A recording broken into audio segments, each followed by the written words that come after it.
Muy buenas tardes, sean bienvenidos una vez más a Ya sé que no aplauden, donde cada semana analizamos temas de política nacional e internacional desde la Universidad de las Américas Puebla, estudiantes con gran interés de que nuestras voces sean escuchadas, aunque a veces no nos quieran escuchar. Estamos muy contentos, Diana y yo, de poder recibir a un amigo de la Universidad Antar Mendoza Aragón, estudiante de Relaciones Internacionales, quien tiene una columna de opinión llamada Glocal en Poblanerías, y le damos la bienvenida a Antar. Antar, ¿cómo estás? No, hombre, pues muchísimas gracias por la oportunidad. La verdad es un privilegio estar con dos grandes, Alexis, Diana, muchísimas gracias. Gracias por el espacio y la verdad es que estoy muy feliz de estar aquí. No, gracias a ti, Antar. Y bueno, como yo creo que ya no hay esta presentación porque Diana y yo llevamos en esto bastante tiempo, pero Diana Meneses, estudiante de Relaciones Internacionales y politóloga, te recibimos muy contentos. Diana, ¿tú cómo estás?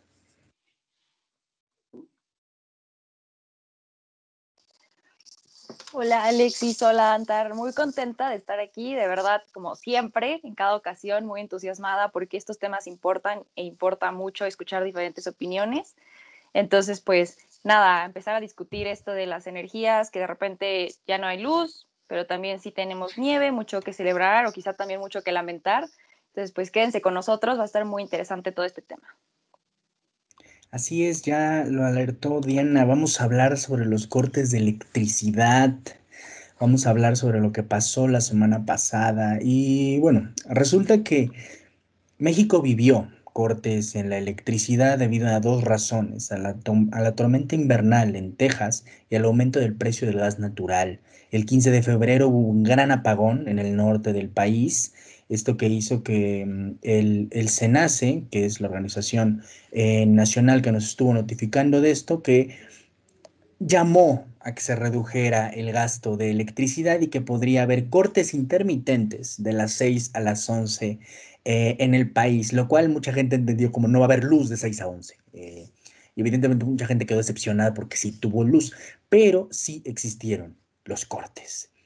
Esto es importante porque el 60% de electricidad que México consume viene del gas natural y el 80% del gas natural que consumimos viene de Estados Unidos. Eso en buen español se llama dependencia, la cual no es propiamente mala en un mundo globalizado. De eso hablamos cuando hablamos de interconectividad. Y entremos en materia, entremos en lo que pasó, en las implicaciones y pues, hay que empezar con el tema de los apagones. Diana. Sí, primero creo que yo me sumo a estas personas que sufrimos una decepción por tener luz. Ya teníamos planes, yo ya había descargado de qué series, dije qué buena excusa para no seguir con la tesis, pero no. Entonces, primero que puedo hacer esta broma, ¿no? Primero que hay que reconocer que el hecho de que yo pueda darme el lujo de bromear con ojalá no hubiera tenido luz es importante porque pues la realidad en México es que el 40% de los hogares tienen carencias energéticas y esto es una responsabilidad que se le debe atribuir al Estado. Es una cifra sí preocupante porque mientras yo prendo y apago el interruptor a voluntad, existen muchos hogares donde tienen que vivir de velas y de a leña y olvídate de poder cargar un celular. Entonces, nada más reconocer cómo está el panorama de nuestro país debería darnos a entender que hay muchísimos esfuerzos que seguir sumando porque la energía no es de libre acceso para todos, aunque debería serlo, ¿no? Y más allá de esta preocupación, creo que sí es interesante ver el pánico que cundió en toda la sociedad cuando la CENACE nos dice puede que no haya luz en alrededor de un montón de estados, desde Aguascalientes, Puebla, sin fin. El pánico cundió no tanto porque, ok, pues se me va la luz, de repente un apagón, llamas al 071 y a lo mejor te dicen, pues hubo un corto, se va a arreglar y ya está, sino porque creo que más ahora que nunca en nuestros tiempos y sobre todo durante la pandemia nos hemos dado cuenta que tenemos una importante necesidad de estar constantemente conectados.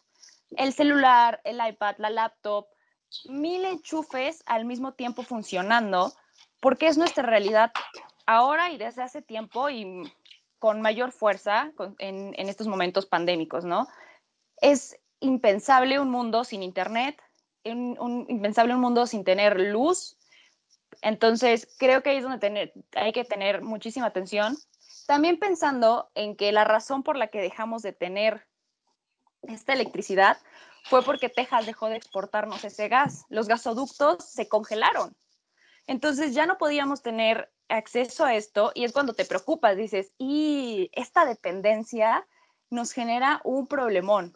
Y fue un evento natural que no está en las manos de nadie. Sin embargo, prevenirlo y atender posibles soluciones sí está en las manos de las autoridades y es algo que no habían previsto y es algo a lo que tienen que empezar a atender. Mencionaste varios temas. Antes de darle la palabra a Antar, lo que sucedió en Texas es un precedente histórico. Desde hace 30 años, Texas no vivía un tipo de congelamiento como el que vivió. Y eso, pues sí, tiene una responsabilidad y se llaman los fósiles, los cuales es un tema que vamos a entrar un poquito más adelante. Pero lo que Diana menciona es totalmente cierto. El tema de la dependencia que tenemos a estar hiperconectados depende de algo muy sencillo: la luz. Si no tienes luz, no estás conectado en absolutamente nada. Antar, ¿qué decir de los apagones que se vivieron en México la semana pasada?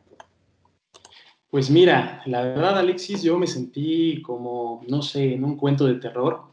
La verdad es que el Internet en épocas pandémicas se ha vuelto necesario. Las computadoras funcionan con electricidad, el Internet. Sin embargo, pues sí, la verdad, concuerdo con Diana. Creo que la dependencia de gas en Estados Unidos y México es brutal. De hecho, estuve leyendo algunos datos muy interesantes. Dice que de las 24 conexiones de gas que tienen entre México y Estados Unidos, 15 están situadas en Texas. Eso es preocupante porque eso significa que hay un problema de configuración, de diversificación de las tuberías de gas. Ahora, también algo muy importante es que si retomamos un poco la historia, creo que sería oportuno. En los 90, la verdad, el país estaba enfocado en la exportación de petróleo. El gas se pasó a un segundo término, a pesar de que cuando sacas petróleo, normalmente estas dos materias vienen en conjunto, pero siempre el país ha estado enfocado en el petróleo. Ahora, tras el crecimiento social de la población, pues obviamente iba a haber mayor crecimiento de electricidad. Sin embargo, pues esto se combatió a través de la importación de gas, pero no se diversificó de otras maneras la energía. Ahora, también algo muy interesante que decir es que el almacenamiento de esta energía fue ineficiente. Actualmente México tiene unos almacenes que solo te aseguran 5 días, con una población de ya hace 30 años. Entonces, realmente ese problema de infraestructura es muy grave, porque si nosotros no tenemos almacenes en caso de seguridad nacional, en donde, pues, no sé, haya apagones, pues la población simplemente se va a quedar sin luz y eso es un verdadero problema. Mencionaste la palabra seguridad, Antar, y yo creo que es muy, muy valioso. Hablar de seguridad energética no es hablar de un invento. La seguridad No. energética es un tema relevante y el caso de que solo podamos tener 5 días de reservas debe preocuparnos, y no solo la dependencia de Estados Unidos, sino la dependencia de un estado en específico, que es el estado Sí. de Texas, lo cual también tiene sus implicaciones interestatales muy, muy, muy delicadas. Pero me quiero centrar aquí en el tema de la energía. Nuestra gran crisis ambiental que vivimos hoy en día, que no me gusta llamarla cambio climático, sino emergencia ambiental, porque eso es lo que estamos viviendo, y porque la gente cuando le dices cambio climático te dice, oh, llovió ayer, no, eso es cambio climático. Entonces, para evitar ese tipo de respuestas, vamos a llamarlo como lo que es, una emergencia climática. Y esta se debe al consumo de los fósiles. ¿Y por qué utilizamos fósiles?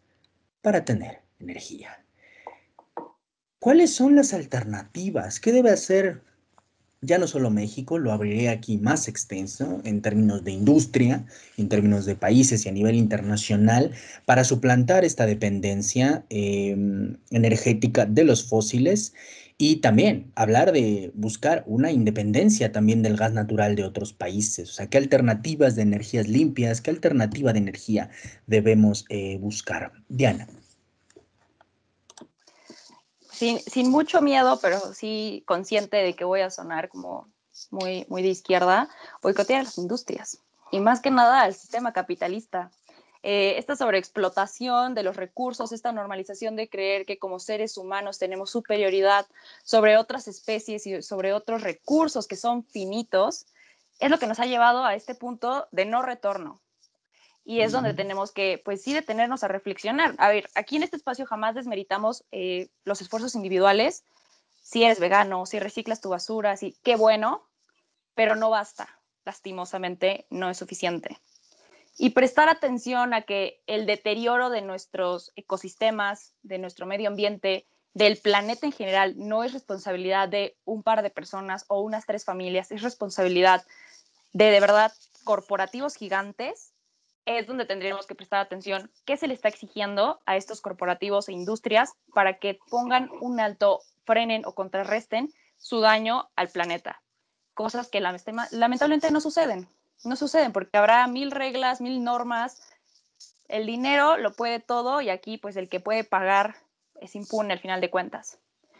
Y mencionabas y preguntabas sobre las alternativas que tenemos. Pues en México hay montones. México viene siendo entre los 4 países más importantes para poder ser un foco de inversión en energías renovables en la región latinoamericana.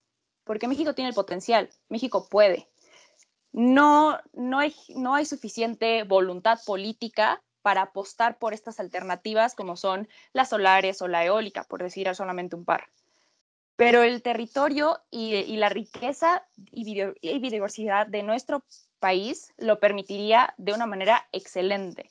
Entre los países que más invierten en energías limpias y renovables, sorprendentemente y no tanto, está China, Estados Unidos, Japón, Alemania y Reino Unido en el top 5. Y México se encuentra hasta el lugar 14, esto hasta 2019, con 23 millones de dólares en inversión. Es muy poco.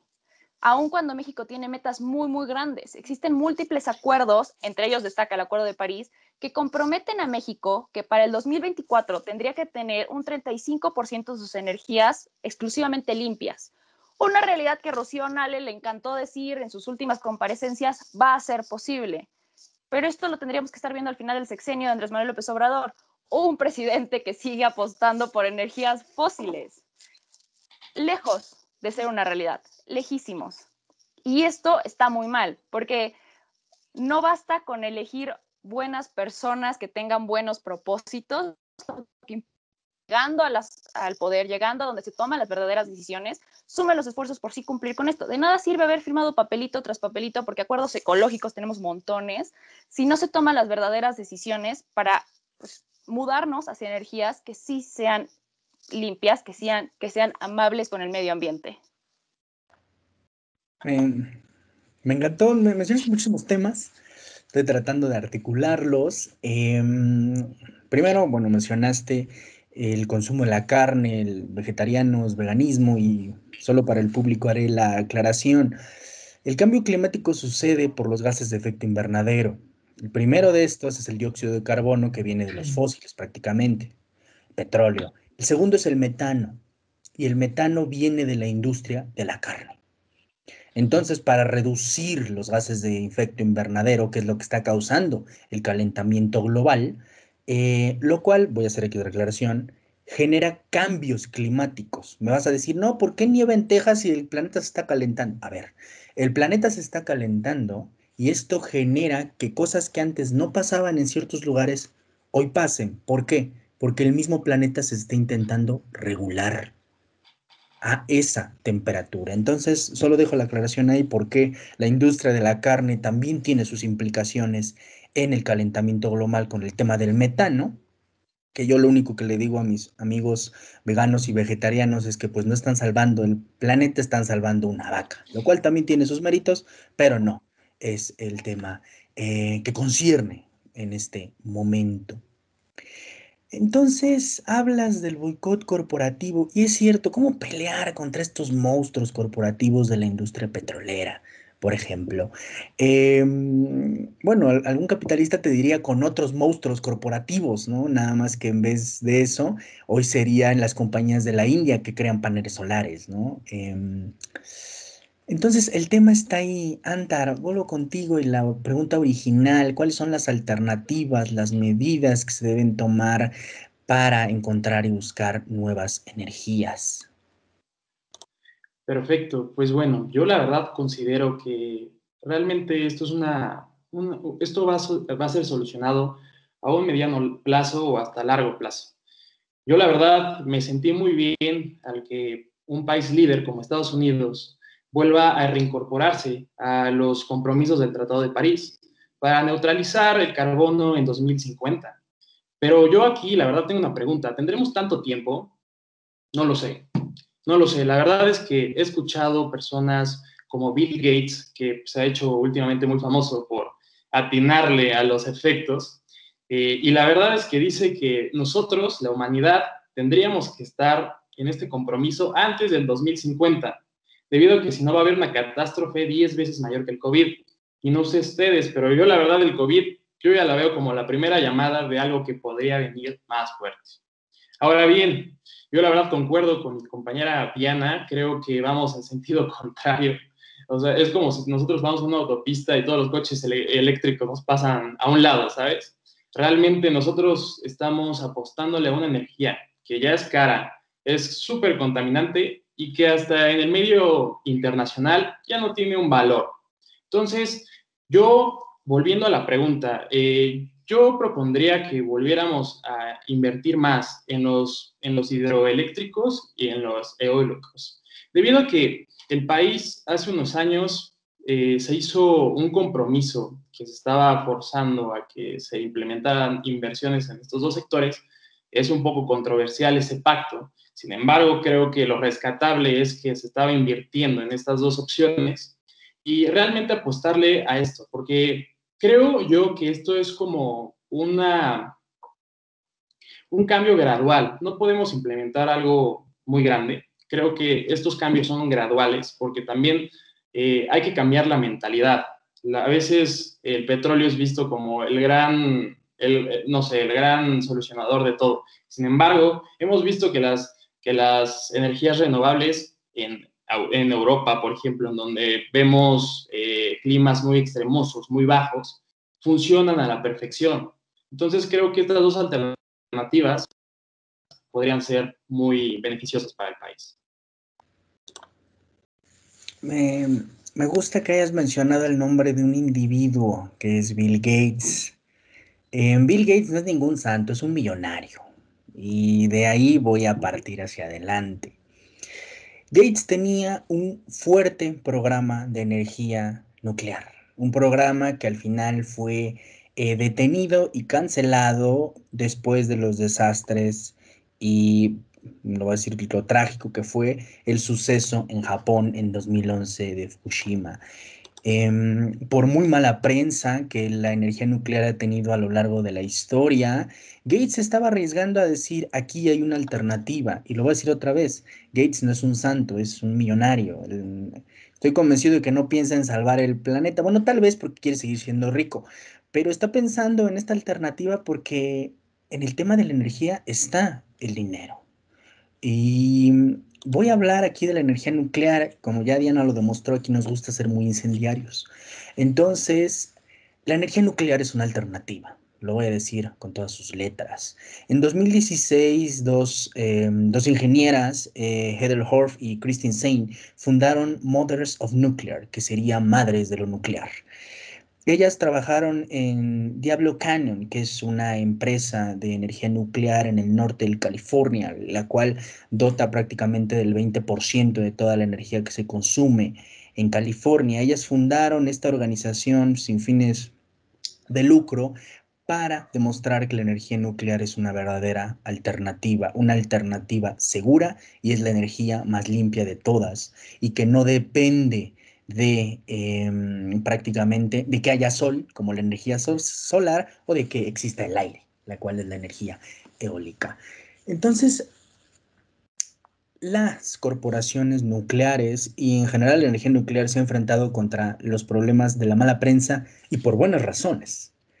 Chernobyl es el gran momento cúspide en 86 en el cual la energía nuclear termina siendo mala en su totalidad, porque después de la Segunda Guerra Mundial sabíamos que las armas nucleares eran malas, pero la energía nuclear en sí podía ser una alternativa. Después de 86, toda esa buena prensa que existía atrás se acabó. Sin embargo, quienes vieron esa pequeña serie en HBO saben que lo que pasó en Chernobyl es más responsabilidad de individuos que no creyeron en la técnica, que no creyeron en la evidencia, como ciertos políticos en cierto país, que ustedes saben cuál es, tiende a decir, ¿no? Entonces, yo sí hablo en este momento de la energía nuclear, los invitaría a revisar estos trabajos de organizaciones no gubernamentales que están impulsando la energía nuclear, porque Diana mencionaba el tema del boicot a las empresas y acabar con el capitalismo, lo cual nos encanta decir muchas veces, pero no va a pasar. No va a pasar ni en 10 ni en 15 ni 30 años, no va a suceder. Si en 2008 no sucedió, no va a pasar el día de mañana. Entonces, la alternativa para la crisis climática que yo veo, la alternativa que podría resolver muchísimos problemas es la energía nuclear. Y les dejo este comentario incendiario, porque yo sé que la energía nuclear tiene muy mala fama. Diana, ¿qué opinas? ¿Qué opinas de la energía nuclear y en sí de estas otras energías? Bueno, primero me parece que estamos obviamente lejos de transitar a ser el mundo hippie, gluten free, ecológico que desearíamos tener.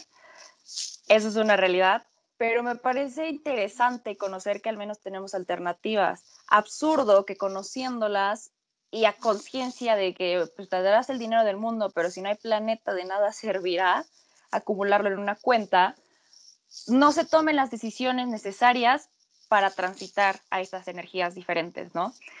Lo mencionas muy bien. A ver, la energía nuclear es una alternativa óptima. No hay que nefastear nada simplemente por errores, pero es que el error que se cometió fue catastrófico. Y de nuevo, deja en claro que la racionalidad del ser humano tiende a ser el error principal en cualquier dinámica, lastimosamente. De ahí a que pues, por algo siguen trabajando en inteligencia artificial y viene siendo como la solución a todos nuestros problemas.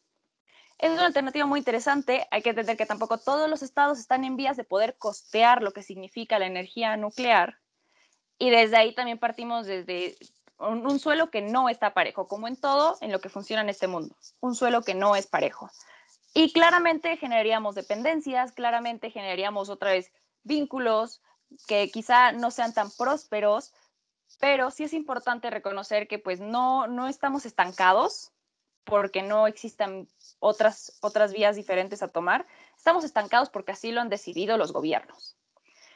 Y les encanta hablar y reunirse a los estados, a todos, y decir que están hartos y cansados de vivir en un mundo que se está acabando y que hay escépticos del cambio climático. Hay muchos que se ponen una playerita verde y dicen sí, vamos a combatirlo. Pero como lo mencionabas muy bien, se queda en palabras, se queda en firmas. Veo que estemos muy lejos de acciones concretas porque solamente son acuerdos de buena fe. Son pocos los acuerdos que son realmente vinculantes o que tienen las consecuencias necesarias para que generen un peso para los estados que se comprometan realmente a cumplir con lo que firman. Aquí basta con decir, sí, sí, vamos a mejorar el mundo, objetivos de la Agenda 2030 y ya está, se ve muy bonito. No sucede. Aquí no vamos a ser tontos y lo sabemos. Pero de nuevo, estamos hablándolo porque es fácil hablarlo, cambiar la situación no está en nuestras manos, aunque quisiéramos. Y sí es importante reconocer que tú podrás poner focos LED en vez de los focos de 100 watts porque te importa que duren más y gastas menos luz y lo que quieras. Podrás tener el dinero para costear paneles solares, pero no basta, no basta, no es suficiente. Y pues creo que esa es la conclusión más lamentable, que las cosas no van para otro lado, simplemente a donde los gobiernos deciden y los gobiernos deciden para lo que les infla la cartera. Cierras muy bien lo que les infla la cartera, algo que comentó en su momento un profesor del Colegio de México, Lizama, decía que el problema del Acuerdo de París es que era un acuerdo por el bien de la economía y no por el bien del planeta. lo cual ya nos dice muchísimo. Estoy de acuerdo con Antar, quien lo mencionó hace un momento. Qué bueno que Estados Unidos volvió al Acuerdo de París. Eso al menos hace que reduzca su impacto ambiental, y no que esté fuera. O sea, de entrada, si nos vamos a conformar con mermas, pues ahí están las mermas. Pero no hay que conformarnos con ello. Los pequeños avances de los países ahí están, pero son avances que no son suficientes. Y mencionabas el tema nuclear y que puede ser muy caro y que necesita muchísimo cuidado. También por eso la energía nuclear es una alternativa, porque la sociedad sabe que necesita muchísimo cuidado, a diferencia de otros desechos que otras corporaciones lanzan allá afuera, sin ningún reparo. Ninguno de los desechos nucleares se dejan sin protección, por lo importante que es que estén cuidados y regulados. Es una industria, y no es porque quiera serlo, es una industria segura porque tiene que serlo. No hay manera de que no lo sea. Y este colectivo ha sido un ejemplo de intentar incrustarlo en la agenda pública y que los grupos ambientalistas también lo vean como una opción y que cuando hablen de alternativas no solo se hablen de las energías renovables, sino de energías como esta, como la energía nuclear, que de hecho, un último dato antes de que Antar nos dé su opinión sobre todos estos temas, es que en el 86, 87, a finales de los 80, había un proyecto de la Secretaría de Energía de Estados Unidos, del Departamento de Energía, para renovar las plantas nucleares, hacerlas más pequeñas, más seguras y más veloces. El proyecto fue cancelado por Clinton. ¿Por qué? Por Chernobyl. Y este es el problema, justamente lo mismo que pasó en el 2011. En vez de abrir la discusión de cómo hacer más segura y cómo rehacer las plantas, cómo hacer que las plantas se renueven, porque hay que decirlo, la tecnología nuclear ha sido de las cosas que nadie ha querido entrar a renovar y meter innovación por las mismas implicaciones negativas que tienen. Pero ese es el tema, tenemos que abrirlo, decir lo que pasó en el 2011 es porque esa planta era viejísima, una planta que no se preparó para un posible evento de un evento natural, que fue lo que llevó al desastre en 2011. Entonces, Antar, ¿qué mencionar de estos temas? ¿Qué mencionar de lo delimitado del Acuerdo de París, de las energías alternativas y de esta dependencia que ya no quise tocar, pero es un tema bien interesante que Diana mencionó, el tema de que, a ver, estas nuevas energías renovables, alguien las va a hacer, alguien las va a producir y alguien las va a vender. Entonces, eso genera nuevas dependencias. Antar, ¿qué decir?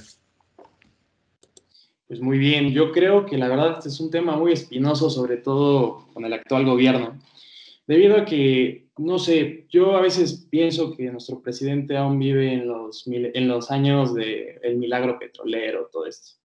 Sin embargo, pues sí, yo concuerdo, creo que la energía nuclear podría ser una muy buena alternativa. Sin embargo, el primer golpe económico es muy fuerte y a largo plazo esto se ve como en un coche electrónico, ¿no? Lo compras, sale muy caro, pero a largo plazo ves que sale muy barato. De hecho, es de las energías más baratas, la nuclear. Sin embargo, yo sigo opinando que algo más gradual, debido a que estamos saliendo de una pandemia, la crisis no está muy fuerte. De hecho, los crecimientos, uno puede observar, el único crecimiento real es de China. Los demás países estamos por debajo de la línea. Entonces, creo que una alternativa como la eólica, la energía solar, podrían ser energías más accesibles para un país que, la verdad, tengo que reconocer, México ahorita no está en buenas condiciones económicas, entonces podría ser un buen inicio.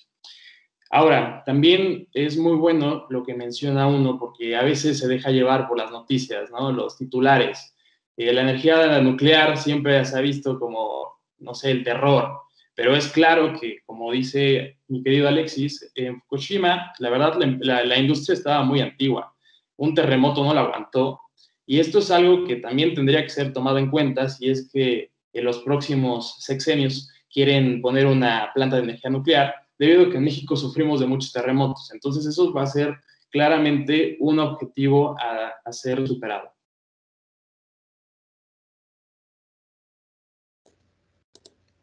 El tema de la energía es el gran tema del siglo XXI y creo que ha sido el tema de la humanidad en general.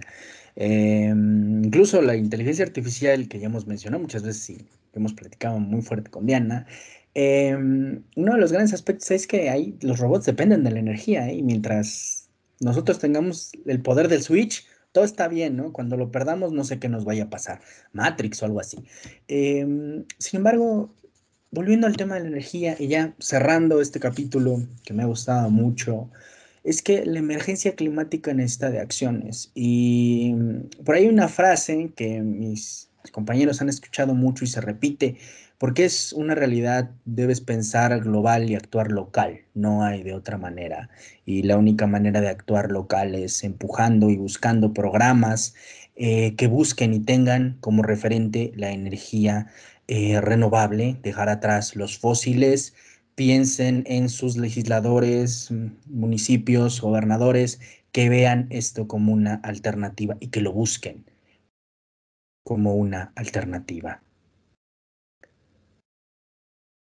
Les agradezco muchísimo que nos hayan acompañado en esta emisión de Ya sé que no aplauden. Antar, muchísimas gracias. Diana, muchísimas gracias. Y espero que nos puedan acompañar la próxima semana donde ustedes saben que nosotros tenemos otros datos. Muchas gracias.